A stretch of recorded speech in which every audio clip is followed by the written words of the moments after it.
of Worship, your source for commentary and discussion on worship, theology, and culture.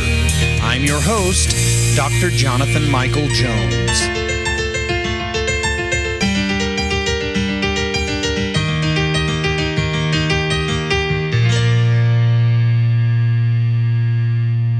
Well, hello and welcome to the Active Worship Podcast. This is Dr. Jonathan Michael Jones. Thank you for joining me today. We are here today continuing through the Psalm Project, and we are in one of the lengthier songs of ascent. That is Psalm 132. I would not at all refer to this as a long psalm, but it is lengthier than the other songs of ascent. And here it is a lament asking God to save the king. The psalm grounds the petition in God's covenant with David, and you see that throughout this psalm, beginning in the beginning of it, and in the choice of Zion as a revelation of God's earthly presence. Since verses 8 through 10, when I read that in a little bit, you'll hear them. These verses are quoted in Solomon's prayer in 2 Chronicles 6. So it's likely that this is the time of this psalm's composition. And so after the period of the Hebrew monarchy, the psalm's references to the Messiah become increasingly clear. Let's take a look at this. Psalm 132, beginning in verse 1. I will read it all for you. Remember, O Lord, in David's favor, all the hardships he endured, how he swore to the Lord and vowed to the Mighty One of Jacob, I will not enter my house or get into bed. I will not give sleep to my eyes or slumber to my eyelids until I find a place for the Lord, a dwelling place for the Mighty One of Jacob. Behold, we heard of it in Ephrathah. We found it in the fields of Jaar. Let us go to his dwelling place. Let us worship at his footstool. Arise, O Lord, and go to your resting place, you and the ark of your might. Let your priests be clothed with righteousness, and let your saints shout for joy. For the sake of your servant David, do not turn away the face of your anointed one. The Lord swore to David a sure oath from which he will not turn back. One of the sons of your body I will set on your throne. If your sons keep my covenant and my testimonies that I shall teach them, their sons also forever shall sit on your throne. For the Lord has chosen Zion. He has desired it for his dwelling place. This is my resting place forever. Here I will dwell, for I have desired it. I will abundantly bless her provisions. I will satisfy her poor with bread. Her priests I will clothe with salvation, and her saints I will shout for joy. There I will make a horn to sprout for David. I have prepared a lamp for my anointed. His enemies I will clothe with shame, but on him his crown will shine. So a few things here I want to get into that stand out. It, like many of these songs of ascent have already mentioned, in verse 1 it mentions hardships. Remember, O Lord, in David's favor, all the hardships he endured. The historical books record the troubles that David endured as he sought to serve the Lord faithfully. And in his young manhood, he had to run away from Saul. We know that story. Saul tried to kill him. And in his maturity, he dealt with troubles in his realm, notably Absalom's revolt. Verse 2, how he swore to the Lord and vowed to the Mighty One of Jacob. David's vows gives the temple and its worship the highest priority. Fulfillment of this vow is implied in verses 6 through 9, when David ordered that the ark be removed from this place that we see in verse 6 that says the fields of Jaar. The fields of Jaar. That is simply the final resting place of the Ark of the Covenant. It is also the fields of Jaar, Jaar. This is short for Kiriath Jearim, that's a long word that you don't want to say. So it's the fields of Jaar. And it's the final resting place or one of the resting places. I said the final resting place, I'm sorry. The resting place for 20 years of the Ark of the Covenant. And then in verse 3, I will not enter my house or get into bed. So similar to his sentiment recorded in 2 Samuel 7, David felt uneasy that he had a comfortable dwelling place, while the Ark of the Covenant, the primary symbol of God's presence, was still housed in the tabernacle. And then, as I mentioned, in verses 6 through 9, we see that the Ark comes to its proper place. In verse 6, behold, we heard of it in Ephrathah. This is a name for Bethlehem. And so you're already seeing the messianic message here. The fields of Jar, this resting place where the ark was situated. You can read about it in 1 Chronicles 13, 1 through 14. And in verse 7,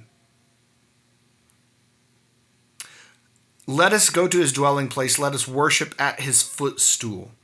This is a common way to refer to the Ark of the Covenant. The Lord revealed himself as enthroned over the ark, resting his feet on it. Verse 8, arise, O Lord. Again, this is the use of metaphorical language. It's not as if God is sleeping, but it is Israel calling to their God to come take action. Verse 10, for the sake of your servant David. So the climax of the psalm is an appeal to the Lord to bless the descendant of David who is ruling on the throne. God had promised David that his descendants would rule after him. You see that in 2 Samuel chapter 7. And although the line of David was interrupted, God's promises were not thwarted. And that is because Jesus, David's greater son, fulfills the Davidic covenant, and so it is no surprise that the psalm was understood messianically in the early church. You can read about that in Luke 1 and Acts 2. Luke 1:32, Acts 2:30. Verse 11, I will set on your throne. I will set on your throne one of your sons. So this is an allusion to 2 Samuel 7, verse 12. If your sons keep my covenant. So there was a conditional element in the Davidic covenant. His physical descendants would only rule successfully in Jerusalem if they were obedient to the covenant. Verse 14, here I will dwell. This is my resting place forever. God chose Zion and had the temple built as the earthly reflection of his heavenly residence. And so in this sense, the temple is his palace from which he rules the world. Verse 15, I will abundantly bless her provisions. As a generous king, the Lord will tend his subject people, Israel, with a special eye on the destitute. Look at verse 15 again. I will satisfy her poor with bread. We've already seen in the Psalms how God has a heart for those that are broken and needy, the poor. And that is why we as believers are called to take care of those people. Verse 17. There I will make a horn to sprout for David. And we've mentioned this before, but this is a symbol of political strength. The horn. And so this psalm, it is a lament, but is asking God to save the king, grounded and rooted in the promises God made with David, the covenant that he made with his servant David. We have 2 more songs of ascent to go after this, and then we will be into Psalm 135 and have 16 more psalms to go. So we are getting there. So here is Psalm 132 set to music. Thank you for listening today to the Active Worship Podcast. This is Dr. Jonathan Michael Jones.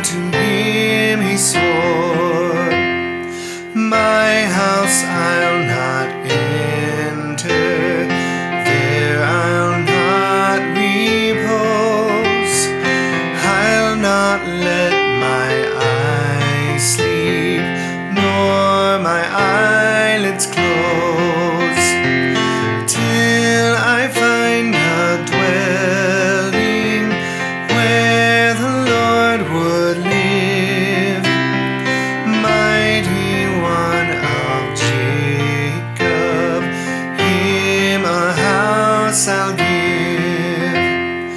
It was first in Ephrath we heard news and sound, in the field of Jaar there it had been found, at his place of dwelling let us enter in, gathered at his footstool let us worship him. Lord, now rise and enter with your ark of might to that place of resting, pleasing in your sight. Let your priesthood serve you, clothed in righteousness. Let your saints with singing joyfulness express. For your servant David, for his sake I pray, from your own anointed do not turn away. For the Lord to David solemn vows once spoke, making him a promise he will not revoke. I will have your offspring sit upon your throne, if they keep my covenant, making it their own, if they hold my teachings, if they will obey, then their sons forever on your throne will stay. For the Lord has chosen Zion there to be, this my resting throne room, for it pleases me. I will ever bless her, and her priests prepare. I'll make David flourish, and a crown